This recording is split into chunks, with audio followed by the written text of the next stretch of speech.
Hello and welcome to MasterChartsTrading.com market recap for the week ending Friday, June 12, 2015. This week, the large caps tested their first support and held for now, while the small caps were nowhere near their first supports and outperformed them. We'll look at divergences within the New York Stock Exchange Composite Index in 2007 and today and see where we're at right now. We'll also look at biotech, which hit a new high this week. Bonds attempted to rebound but failed so far. We'll examine whether or not GDX, the Gold Miners Etf, is leading the gold prices lower. And also we'll look for the same for XLE, the Energy Etf.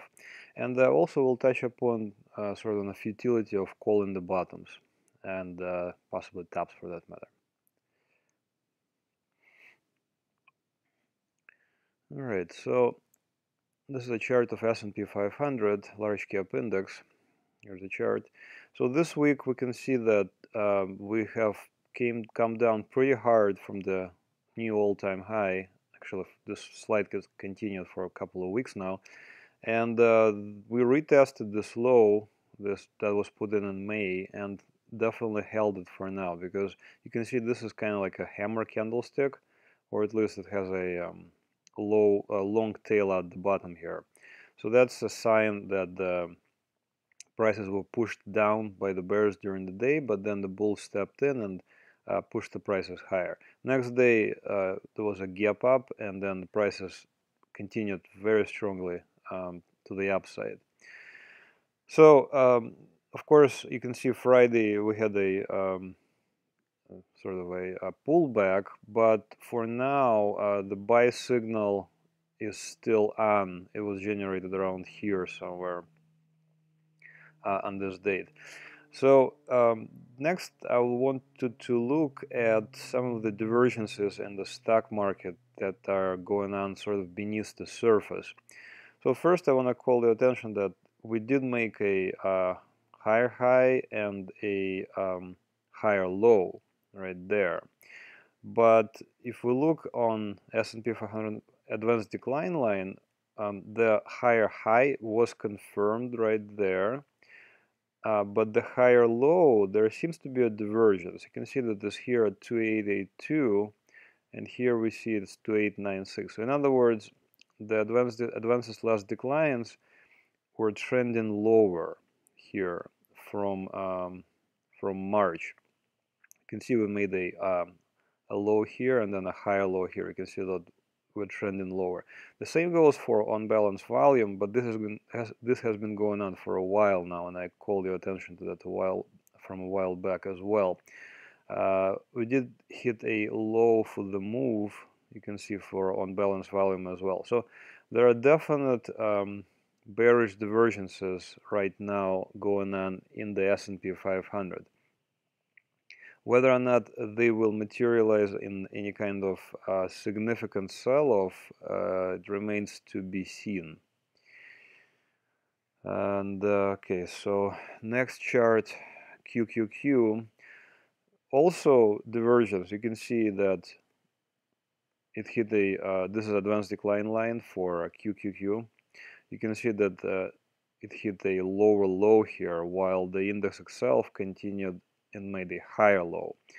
The index, you can see that it came down, very similar pattern, came down, and then it was kind of like a hammer-like candlestick and a rebound next day. But then, excuse me, I think Apple is weighing on the market right here on Friday, and we kind of gapped down and continued lower. But in any case, this is kind of important, I think, because advanced decline line is sort of like looking under the hood of a car and seeing if all the engine parts are working properly. As far as the breadth momentum, you can see for QQQ, it's still in negative territory, and we're yet to turn back up. So if when it does turn back up, we may see new highs. For now, I think there is some sort of a battle going on beneath the surface, and we are not yet sure where it will lead. You can see on balance volume is doing the same thing. It's sort of trending lower. As far as IWM, the Russell 2000 ETF, you can see it now became a market leader with StockCharts technical rank, a useful indicator which ranks all of the ETFs against each other, the non-leveraged ones and non-adverse ones. And you can see it's basically very close to 90, so it's in the top 10% of all ETFs. And there is no divergence that I'm aware of. Here is a higher high, and then that's a normal lower high. And if anything, I see on balanced volume trending higher. So this is still very much a bullish chart, and I think we may see new highs sooner rather than later, especially if bonds stay down. Okay, next, wanted to look at New York Stock Exchange Composite Index back in 2007-2008 time frame. So here we can easily see pretty glaring divergences. This is a actual chart of the index itself, and this is a New York Stock Exchange advanced decline line and New York Stock Exchange volume advanced decline line. And you can see that there was first a small divergence, well, relatively small. From June to July, the index made a higher high, while the underlying advanced decline line made a lower high. Then there was a pretty steep and strong sell-off going into August, after which an equally steep and strong rebound that took the index to new highs.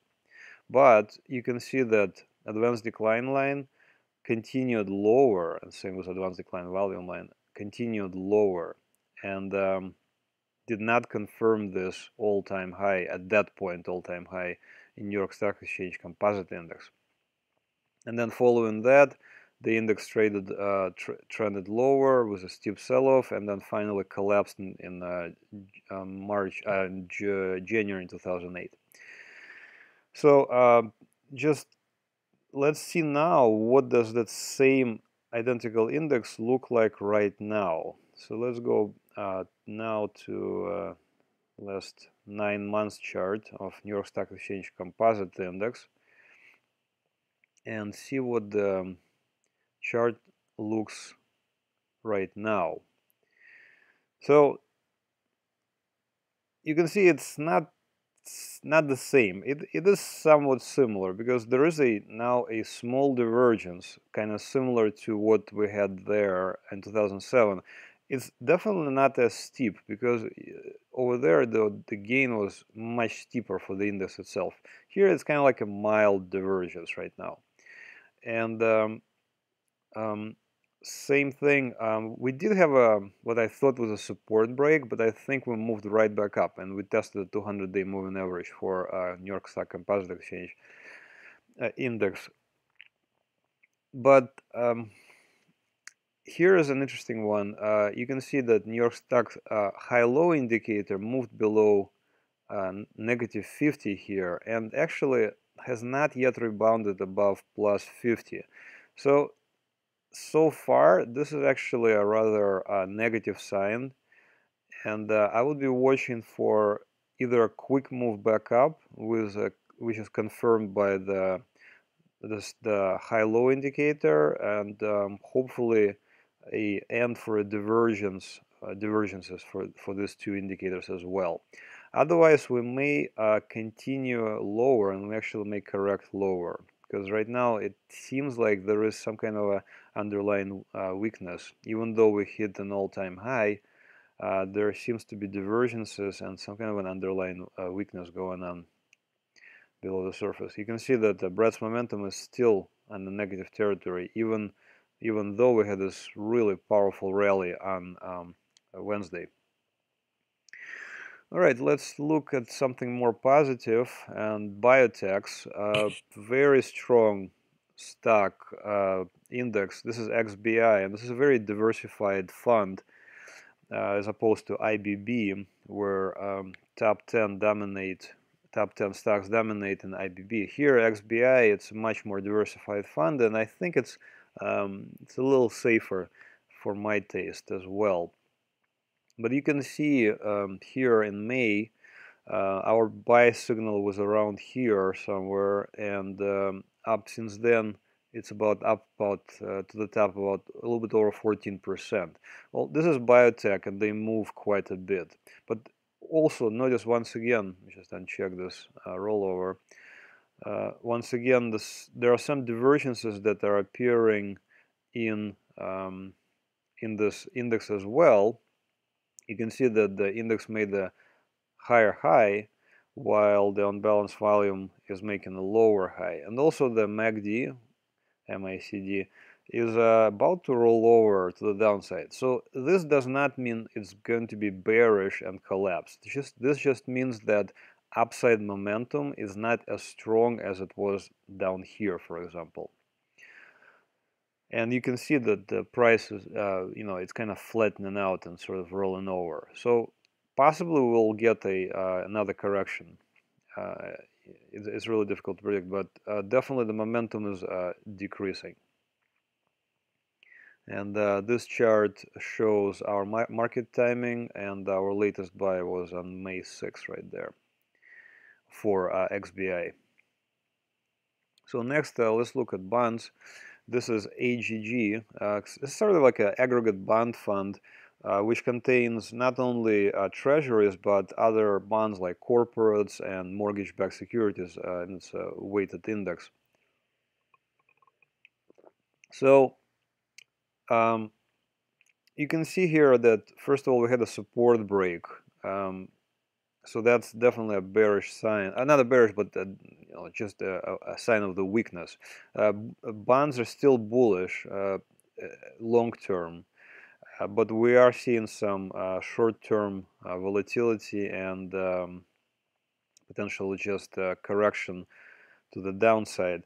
But again, so it seemed on like we had a nice rebound going on Thursday. And then on Friday, looks like it didn't hold, and the price closed below this pink line, which is a 10-day moving average. So I am still looking for a re-entry on the long side, excuse me, especially in light of the previous divergences I just highlighted, and the fact that summer months are probably less bullish for stocks, and some of the major corrections did happen during the summer months for stocks. While bonds, on the other hand, seasonality-wise, are more bullish during the summer months.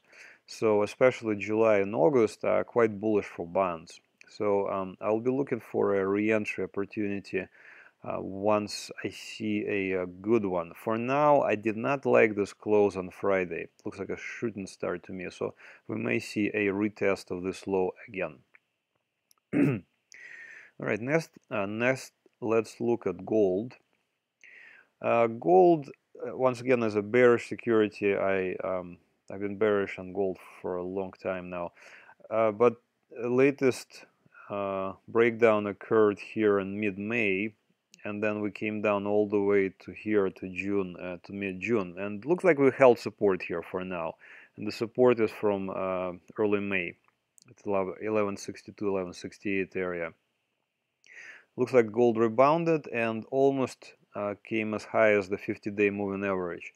So for now, it was not able to close above. It was able to close above the 10-day moving average, so it's kind of like a first step. And some people will cover their shorts here, and then this is a 20-day moving average, and some other people will cover their shorts. But look, notice that they did not close above this 20-day moving. This is a 20-day exponential moving average.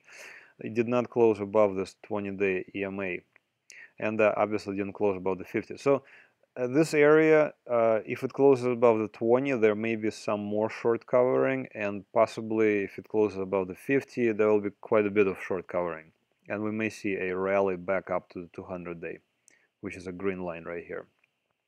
For now, it looks like there is more downside than upside potential for gold, at the short term, at the very least. All right, next is GDX, Gold Miners Etf. So this one is a little bit different than gold itself. First, there is this big decline and the rebound. And this rebound took a shape of rising wedge. Rising wedges in a downtrend, especially after the wedge is broken right there, when it was broken on 26th of May, are bearish continuation patterns. So first it broke this wedge on the 26th. Then it rebounded a little bit and then broke another wedge, this wedge right there, in the beginning of June. Then it rebounded again and broke yet another wedge on Thursday, and then continued lower on Friday. So definitely there is weakness in the GDX right now. And then let's look at the underlying breadths of the GDX. You can see new low and advanced decline line and advanced decline volume lines right there on the today on the 12th of June. Bullish percent index continues dropping. It's now in the 23% territory, and we have new lows outnumbering new highs. In other words, there are more new lows being set by this index. It may be somewhat extended to the downside because it was a pretty substantial drop here from 21 to 1850 or so.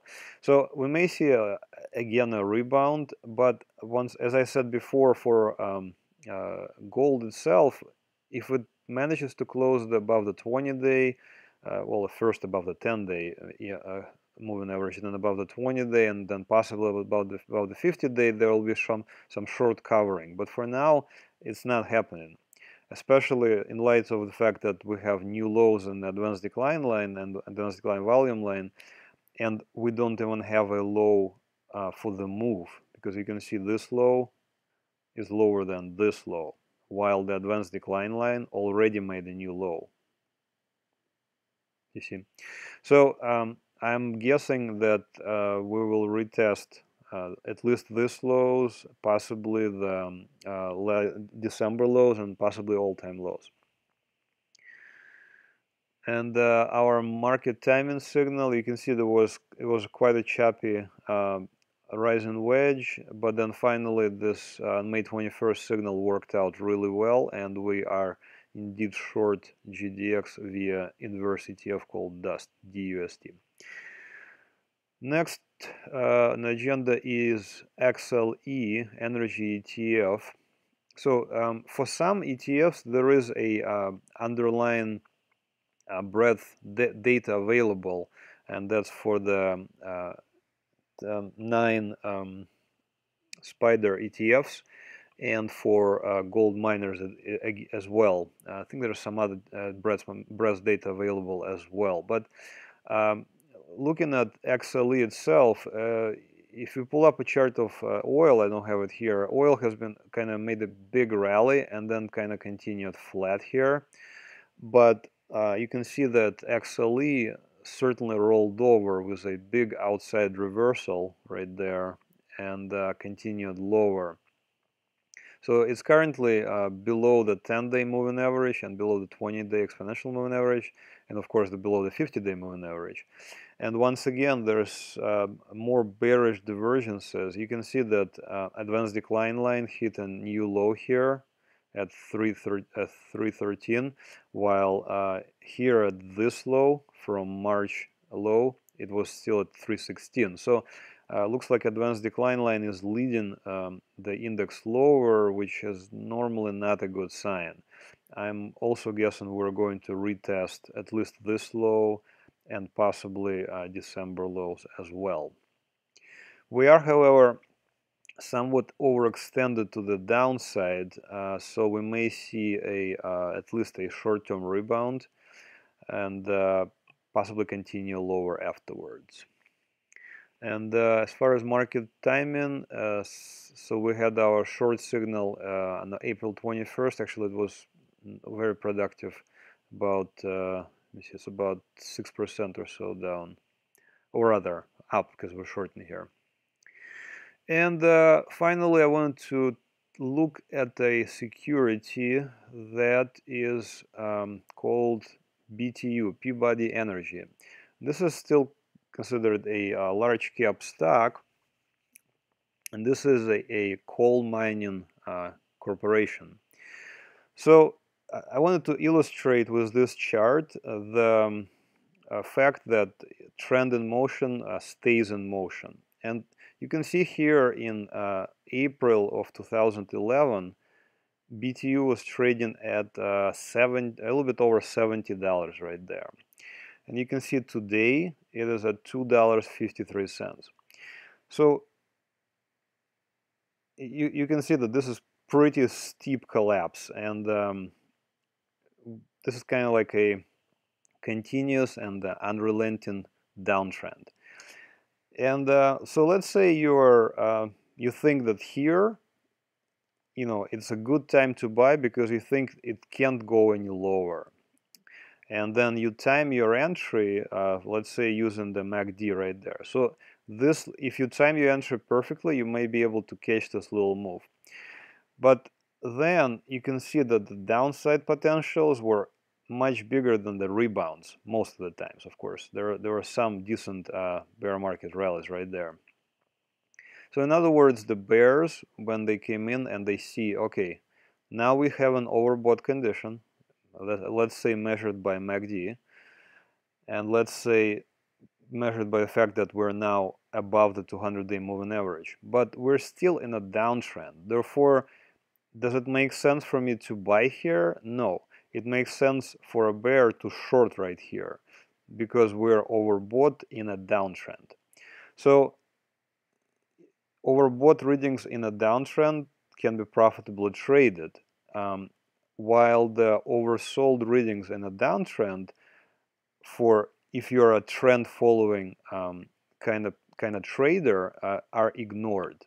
So in other words, to pick a bottom is very difficult because if you think that this is a bottom and then there's a rebound and then a breakdown again, maybe this is a bottom, rebound, a little bit sideways action, and then a collapse again. It's very difficult to find the bottom in a continuous and unrelenting downtrend.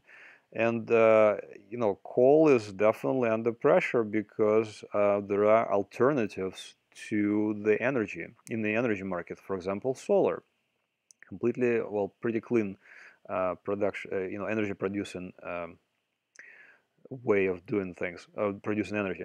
So anyways, what I'm trying to illustrate with this is to avoid trying to pick the bottoms, or for that matter to pick the tops, and just look at the trend. If the trend is up, then go look for oversold conditions within a bigger uptrend, and vice versa. If you're shorting, then look for overbought conditions within a bigger downtrend.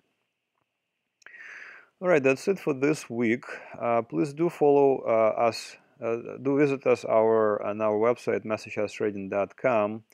We have a blog there, and we have public charts and social media page here as well. So please do connect to us.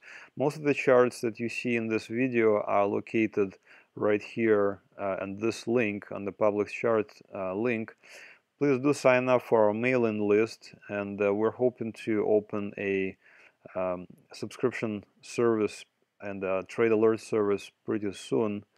And if you have social media accounts as well, Twitter, Facebook, YouTube, as Tactus, do follow us there as well. That's it for this week's recap. Thank you for watching, and have another great trading week. Bye-bye.